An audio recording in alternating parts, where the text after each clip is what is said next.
continuamos con Notimundo a la Carta.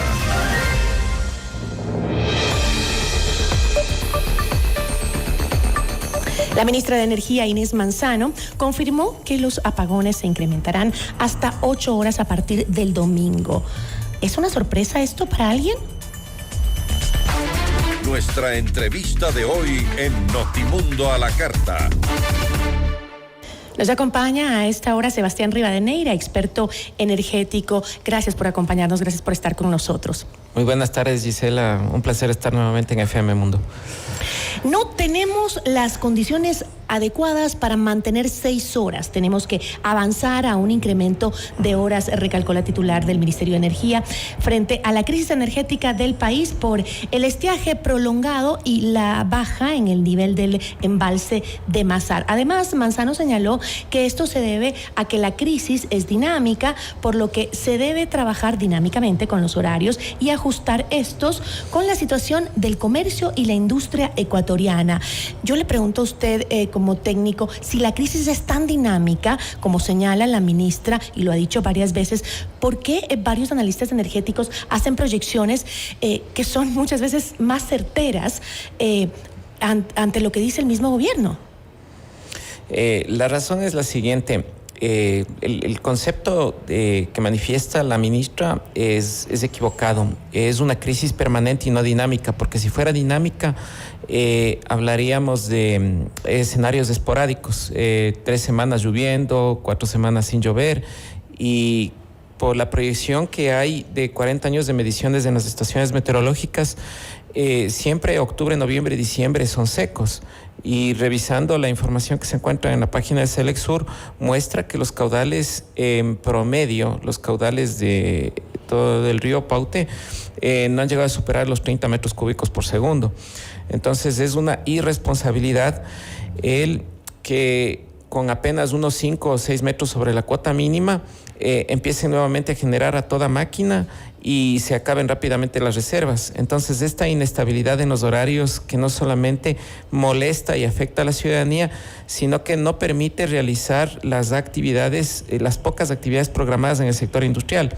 Lo correcto para manejar esto es que, en lugar de que estas centrales que tienen embalse y que están manejando como si fueran centrales de pasada, más bien es mantener esa reserva, y cada vez que exista un crecimiento del río Coca y de las otras centrales de pasada, estas reservas sean utilizadas específicamente solo para el sector industrial en horarios diferidos, porque hay actividades de producción como pueden ser las siderúrgicas, llanteras, vidrieras y todas las que por lo menos requieren un proceso continuo de energía de al menos 96 horas, para que con anticipación las distribuidoras les informen a estos industriales y puedan convocar a sus trabajadores y minimizar el impacto. Sin embargo, las distribuidoras tampoco tienen esa previsión porque dependen de las indecisiones del SENACE.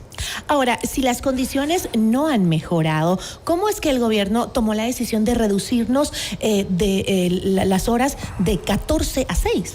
Es una decisión política, porque el gobierno cree que reduciendo los racionamientos del sector residencial, que es donde está la mayor cantidad de votos, eso va a supuestamente ganar la simpatía.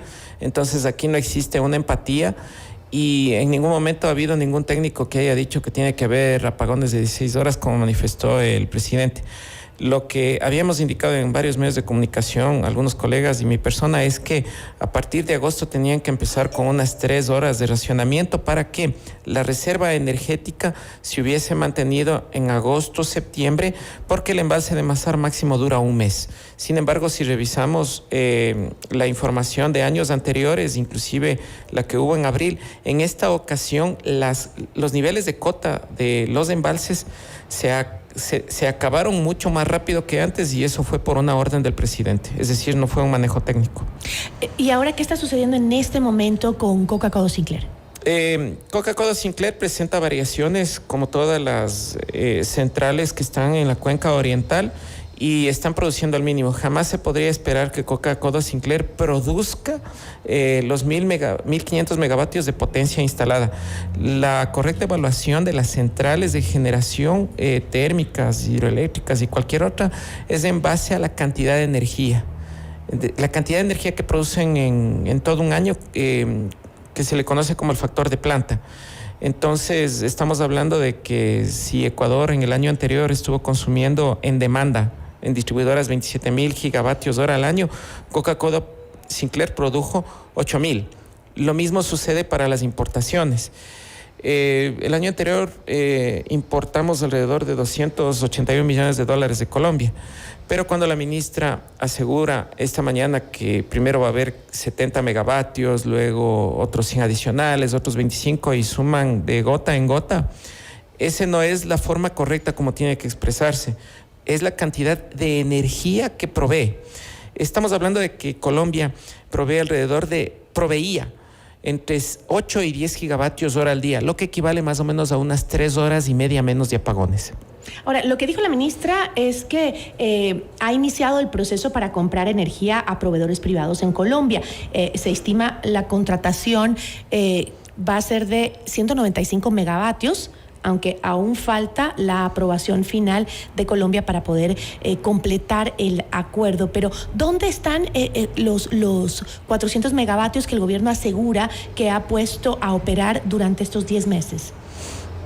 Bueno, esos megavatios a los que tal vez usted hace referencia es a potencia recuperada en ciertas centrales térmicas, pero esos son planes de mantenimiento que venían desde hace años, desde el gobierno anterior, es decir, no desde este año. ¿Por qué? Porque la importación de repuestos al menos toma 1 año y la fabricación toma 2 años, es decir, que estos mantenimientos y esta recuperación estaba programada antes. Entonces no es que, o sea, coincide que el gobierno inaugura, pero eso es un trabajo normal que se hace en cualquier lado. O sea, no es un mérito cumplir el trabajo que ya está programado, el mérito es conseguir algo nuevo. Pero más allá de los 100 megavatios que operan ahora, que están operando supuestamente la barcaza turca, ¿existe otro incremento en comparación a los 10 meses anteriores?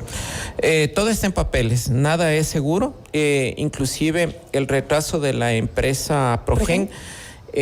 Con 150 megavatios, por palabras de la propia ministra, si continúan los retrasos, iniciarán la terminación unilateral del contrato, es decir, problema tras problema. ¿Por qué? Por la improvisación, el cambio, que esto no se ha manejado. Pero la empresa Progen sí podía instalar en el tiempo que mencionó los generadores en tierra. Logísticamente no se puede hacer porque necesitan tener los permisos no solamente de salida de los puertos, sino los tiempos de traslado, los imprevistos. Además necesitan una logística infraestructura hidrocarburífera. Estamos hablando de almacenamientos de tanques, líneas de conducción, personal, y eso no está en el contrato. Progen lo único que va a hacer es proveer los motores, pero esto necesita una gran cantidad de combustible y esos son otros contratos que no ha especificado, en este caso la SELEC. O sea, no hay muestras de avances físicos de obra más que aplanamiento de terrenos. Entonces, ¿podemos confiar los ciudadanos en que efectivamente se implementarán estos 195 megavatios extras que hablaba la ministra?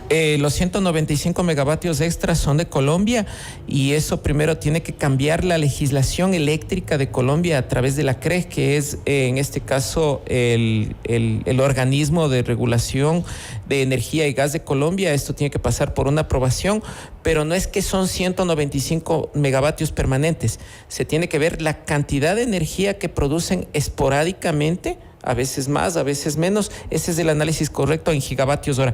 Lo que se esperaría es que con estos 195 gigavatios, si es que producen de manera permanente, al menos llegue a unos 5 gigavatios hora al día, que sería ya bastante, o sea, full.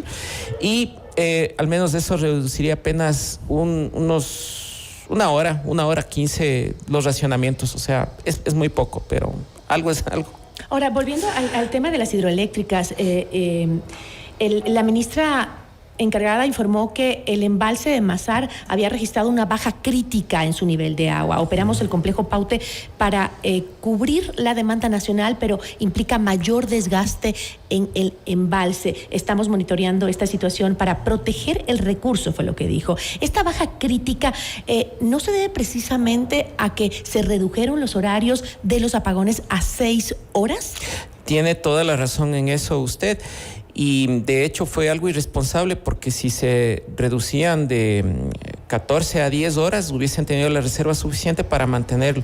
De hecho las 8 horas no va a ser suficiente porque está proyectado que para la próxima semana sin todas las centrales de Paute estaríamos llegando a un 35% de reducción de energía. Eso equivale a unas 10, 12 horas de racionamientos. Entonces, que no nos sorprendamos que la próxima semana tenga que hacer una rectificación y de las 8 nos suban a 10. Nos dijeron que en diciembre el problema estaba solucionado. Vamos a pasar Navidad a oscuras. Absolutamente es así. No van a resolver el problema. Se tiene mediciones que más o menos llega en diciembre a unos 40, ha llegado hasta 50 metros cúbicos por segundo el caudal del río Paute, y eso no es suficiente cuando el caudal nominal es de 120, 140. Entonces vamos a tener restricciones recién a finales de diciembre, en enero, ya cuando esté lloviendo y subiendo a unos 70, unos 80, ahí sí ya se empezará a recuperar paulatinamente, pero recuperación no quiere decir que no vamos a tener la crisis eléctrica va a permanecer aunque no tengamos racionamientos. ¿Por qué? Porque no hay la suficiente reserva técnica. La estructura del sector eléctrico es deficitaria, hay una alta corrupción, hay debilidad de conocimientos técnicos de parte de los altos funcionarios. O sea, recordemos que la ministra es abogada, no tiene nada que ver con este tema, ¿no? Ha habido una alta rotación. Lo más seguro es que en diciembre abandone otro marinero de agua dulce el barco, me refiero al ministerio. De hecho, ya la ministra ha querido salir y no le aceptaron. Hay el abandono del Ministerio de Ambiente porque está obviamente enfocada, entonces no se puede, el que mucho abarca poco aprieta, ¿no? Y aparte de eso, los apagones que vienen en septiembre del 2025 y se repetirán todos los años. Con el estiaje del siguiente año. Y siempre va a pasar esto. Significa que el sector industrial ya deberá empezar a cotizar autogeneración para evitar que les golpee el próximo año. Pero cuando empiecen a cotizar esto a nivel internacional, que no sea con un sobredimensionamiento de los grupos de generación, porque eso también es un consumo excesivo de combustibles y también hay un desperdicio energético ahí. Entonces, sí se ha visto que los generadores portátiles que tienen los pequeños negocios son sobredimensionados para lo que realmente demandan y necesitan. Pero ya el llamado es al sector industrial que empiecen a cotizar los grupos, pero que hagan la correcta medición de corrientes para que compren lo óptimo y sea solamente el gasto o la inversión necesaria, porque van a haber apagones. O sea, esto hay que decir la verdad. Esto debería decirlo el gobierno, pero como no lo dice, pues es la obligación decir quienes conocemos de este tema. Y lo que usted dice, ¿no? Cambiando de cabeza cada rato del ministerio, también es difícil que se pueda mantener la búsqueda de soluciones, ¿no? Y sobre todo si es que se cambian las cabezas, pero los mandos medios siguen ahí. Y son los mismos que nos llevaron a la crisis. Sí, pero ahora estos mandos medios, me refiero a Uquillas y a toda su administración, y ahora que está representado por Fabián Calero, o sea, mantienen, ahora le han premiado como viceministro de Electricidad. Si sale la ministra encargada, ojalá que le asciendan como ministro para que de una vez termine de quemarse y o sea, venga gente nueva, que es lo que se necesita, o sea, gente que no tenga compromiso. Y la mejor manera de hacerlo es ascender a los técnicos que siempre han estado abajo, tras de la sombra, cubriendo, soportando esto, y que asciendan por méritos, no por coyuntura política, que es lo que se ha venido manejando.